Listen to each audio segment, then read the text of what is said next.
Anong pinuputok ng butchi mo? Katagang madalas nating itanong sa isang taong galit. Pero ang nilutong butchi ng ating kababayang nasa Indonesia tila sumabay sa New Year at literal na pumuputok. Bakit pumutok ang kanyang butchi? Kuya Kim, ano na? Sino ba namang hindi puputok ang butchi o magagalit? Kung ang butchi ihahain mo, literal na pumuputok. Ay, ano naman yung buto ng mga butsian niyo? Uy! Tila nakisabay pa sa pagpasok ng 2026. Ang pumuputok na butchi. Handa ng kababayan nating nasa Indonesia na si Pearly. Hindi po ito ang first time na nagluto ako ng butchi.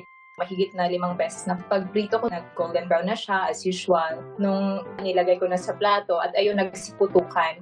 Nasobrahan yun siya sa kainit. Naka-video po ang entire process pero hindi ko po in-upload kasi epic fail. Pinutol ko yung video doon lang sa banda na pumutok yung mga butchi at in-upload. Hindi ko akalain na sa lahat ng videos na in-upload ko, yun pa ang magba-viral.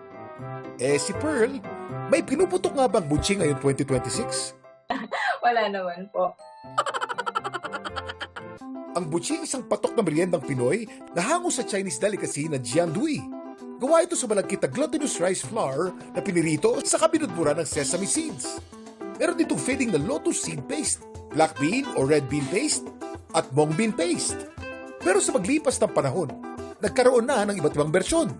Sumisimbolo ito ng good luck at prosperity sa Chinese culture dahil sa bilog nitong hugis. Kaya madalas itong hinahanda tuwing Lunar New Year at iba pang okasyon.